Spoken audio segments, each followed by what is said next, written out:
What's going on, guys? Welcome to Everything Always. My name's Michael Roman, aka Allfires, and I have a super exciting exclusive for you today. Just weeks after finding out the official title for Black Panther 2 is Wakanda Forever, we've been able to confirm with one of our sources the upcoming villain for the film. Now, if you've been following me for the better part of the last 3 years, you guys know I write most of my own theories and or re-report from other sources. We also have friends of the channel like industry insider Mikey Sutton, who occasionally provide us with an exclusive or two. But in the last month, we've started running our own exclusives here from a couple of sources I've been able to vet over the last year or so. I'm excited to share with you guys the villain for Black Panther 2 and give us some insight as to what might be going on in the narrative in lieu of all that's happened in the last couple of years. But first, if you could grab the subscribe button, we're still giving away a PlayStation 5 now at 900,000 subscribers, as well as Disney Plus subscriptions every Friday while the shows are live. We're announcing some brand new prizes this week. If you want to be entered to win, all you have to do, hit that subscribe button, then leave a comment down below, and if you want, stick around at the end of the video.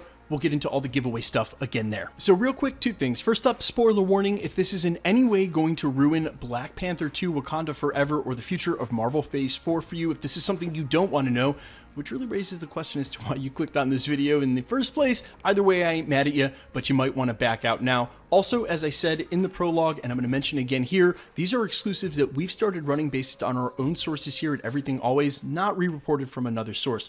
I actually today, after this video is posted, I'm going to create a brand new playlist of exclusives that we run here at the channel. That way you guys can keep up with exactly what I'm breaking as an exclusive, and you can also start to see publicly my track record when it comes to this sort of thing. Okay, on to the reveal. We can now confirm that the villain for Black Panther 2, as according to our sources, is none other than Namor. That's right, ironically, one of the first villains named for this film all the way back in summer of 2019, and obviously there have been some enormous changes to the script from Ryan Coogler since then, since the extremely tragic and untimely passing of Chadwick Boseman as Black Panther. But with the title like Wakanda Forever, if Namor truly is the villain, this sets up a huge battle between Wakanda and the very obvious home of Namor as Atlantis. Now, before we get into that character specifically, this goes one step deeper, because this is not the first time that Namor's been reported on in Marvel Phase 4, and in fact, his appearance and a cameo has already been leaked for a movie this year in the upcoming Eternals.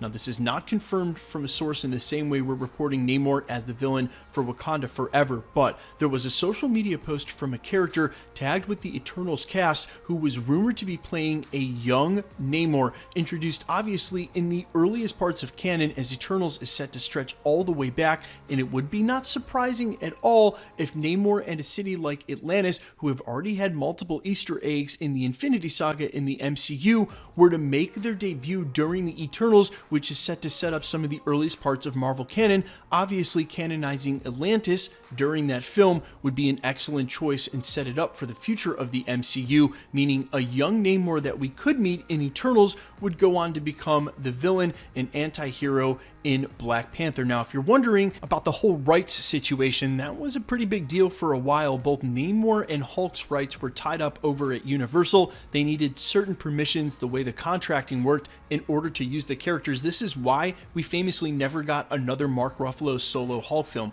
Now, in a couple of reports in a couple of different places, it's been reported that they got the rights back from Universal, at least for Namor, and in a couple of other places they've even said that the Hulk rights have been retained as well. Now, while Marvel hasn't officially weighed in on this, Kevin Fiege did confirm all the way back in 2014 that they actually were able to use the character. The problem was making a solo Namor film. That's also been rumored for the future, which would confirm that they've gotten the rights back. But again, Marvel has never weighed in publicly on whether the rights for the Hulk and Namor were reassumed at some point from Universal. And I'm sure if there's some article out there, you guys will be quick to share it. But at this point, I don't think it's confirmed. Either way, they don't need those kind of permissions to use the character in, say, the Eternals and or as an anti-hero and villain in Black Panther 2. Speaking of anti-hero, I know you guys normally associate Namor as being a superhero, siding with the side of the Avengers or working with the heroes. In the past, he's actually allied himself with the characters like Magneto or Doctor Doom, but those have always been short-lived. He's really just on the side of Atlantis. In fact, when he first debuted, he could have been considered a villain, but he was enacting justice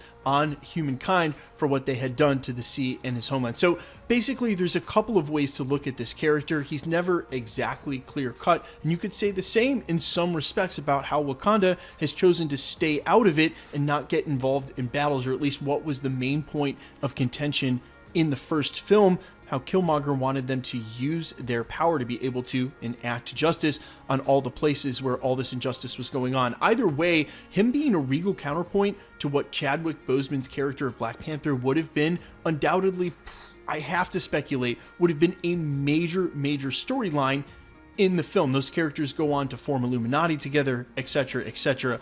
But I don't think you need that dynamic, just the regal counterpoints. I think now the film can still exist and revolve around the characters, as the synopsis says, we've already met in the first film, how they come together, fill that void of losing both their loved one in T'Challa, but also how they don't at this point have a king, which I think might also set up a little bit of weakness in Wakanda. We'll see them back in the same exact place they were after T'Chaka was killed in Civil War, and maybe this is an excellent time for what Namor sees as an opportunity, depending on what we'll see back in the day. And that's where I also want to speculate whatever they're setting up with the original Atlantis introduction, if this is going to be a young Namor, and remember, this is purely speculation, I'm speculating we might get to see some very ancient Wakanda during the Eternals as well, maybe even when they get that vibranium, and that may have something to do with the contention between the two kingdoms. Either way, I'm super excited. Namor's introduction in the MCU has been a long time coming, a very exciting character, and this is going to be awesome to see play out,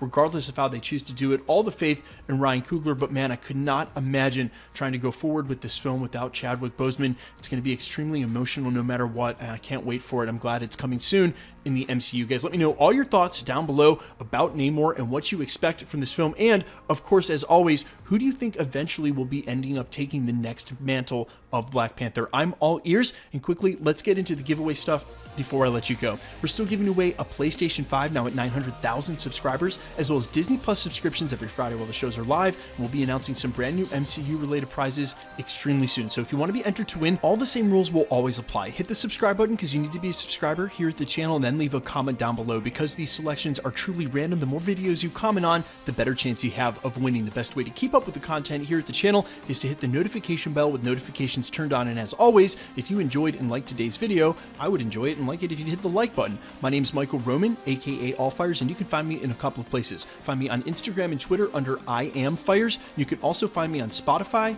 YouTube, any other platform where you get your original music under Allfires. Thanks so much for checking out the channel, guys. I sincerely appreciate all of your feedback and support here at the channel, as well as the community we're building. It's amazing. We'll be posting again real soon. Stick around.